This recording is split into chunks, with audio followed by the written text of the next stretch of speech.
Days like today are very important. We need to have more opportunities to talk openly and honestly about race. This is not where my story begins, nor where it ends.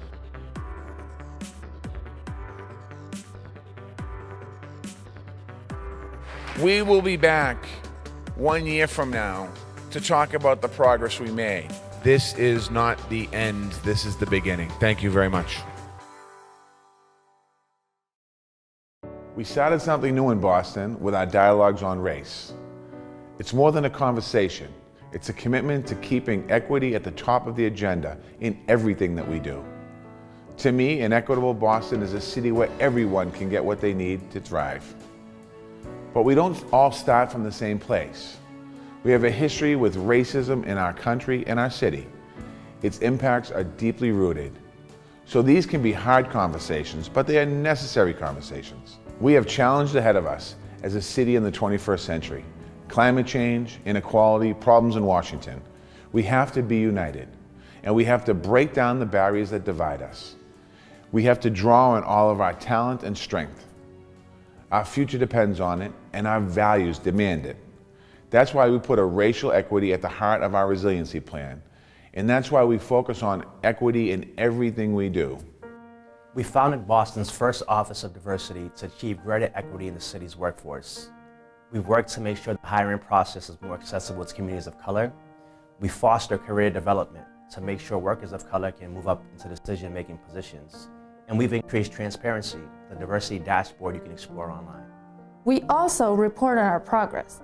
For example, new data shows that last year, 54% of the city's new hires were people of color. That's a first for the city of Boston. And we helped launch 4 new employee resource groups, including for workers of color. We focus on equity in our culture as well as in our data. We founded Boston's first Office of Workforce Development with the mission of achieving greater equity in Boston's workforce. We've moved thousands of workers of color from low-wage jobs into career pathways with living wages. We've launched the tuition-free community college program for high school graduates from low-income families. And in the past year, we have begun building pipelines from Boston high schools into good jobs at city agencies. We are focused like a laser beam on equity. We have refocused Boston's economic policy around an equity and inclusion agenda. We created Boston's first citywide small business plan with a goal of increasing racial and geographic equity. For the first time, that work is supporting co-ops and employee ownership models that keep more wealth in the community. We strengthened the Boston resident jobs policy, so more local workers of color are sharing in our construction boom. We're also working to get businesses owned by people of color more access to city contracts. In the past year, we have begun reviewing proposals for a disparity study that, once complete, will allow us to make more decisive progress toward equity.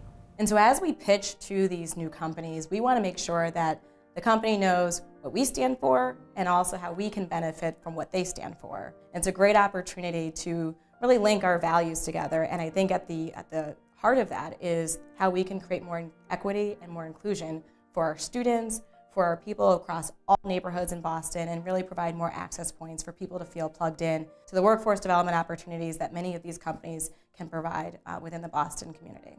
Equity is at the core of our education strategy. We talk less now about achievement gaps and more about opportunity gaps. We know that if outcomes are diverging, that means opportunities are missing. Our work is focused on closing those gaps, whether in access to information, in curriculum, in facilities, or in resources at home and in the neighborhood. In Boston Public Schools, we are focused on equity in everything we do. We are closing the opportunity gap in pre-kindergarten. We're bringing rigorous curriculum and STEM skills, not to some schools, but all schools. And in the last year, we have strengthened our national leadership in hiring teachers and leaders of color. 60% of our new principals we hired are Black. And for the first time in history, all 3 exam schools are led by people of color. We fund grassroots organizations throughout the city that directly develop young people of color in their skills, networks, and overall capacity.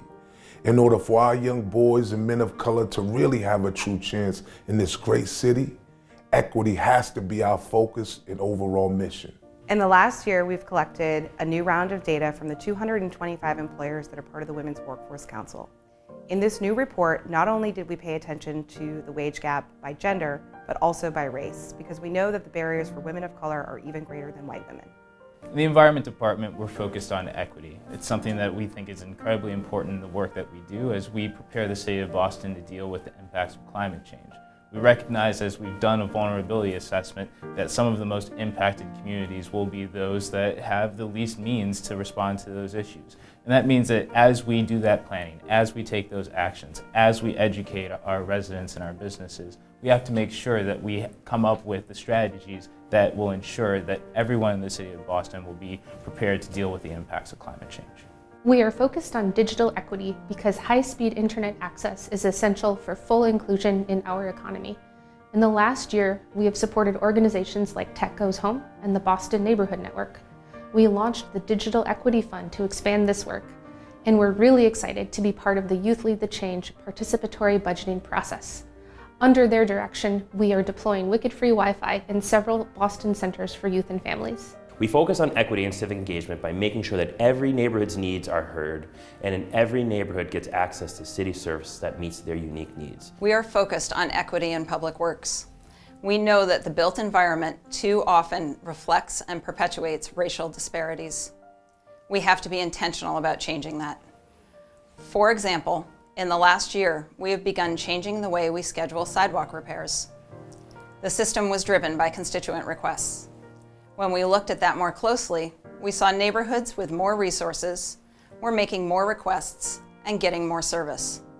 We realized we have to be proactive and make the repairs where they are needed the most. In many cases, that's in neighborhoods of color. And now, that's what we're doing. In Boston, we truly are a community policing agency. We focus on equity in police work more than ever before. We understand the people of Boston. We understand the communities we serve and the challenges they are facing. In the last year, we've reduced arrests while increasing our outreach and relationships. We continue to focus on building trust and building equity. Our office was launched this year to help people returning to Boston after incarceration. This is an equity issue, especially for communities of color. We're hoping to meet that collective need by making sure individuals get a real second chance to contribute to their community. What we're really doing is giving Bostonians a sense of ownership in our city and helping them build wealth and making our community stronger together. Last year, we launched the Neighborhood Homes Initiative using 250 city-owned lots to build affordable homes for first-time home buyers. And this year, we increased the down payment and closing cost pool to help more people buy a home and build their dreams. We increase equity in planning by making sure discussions about the future of our neighborhoods are accessible for everyone, no matter race, gender, age, or language. The past year, we have been listening to communities talk about their history, their hopes and fears, and their questions about the future. Our goal is to grow together as a city in all our diversity. One of the key themes of Imagine Boston 2030 is a focus on equity. We want to increase access to opportunity and reduce the disparities we see around our city.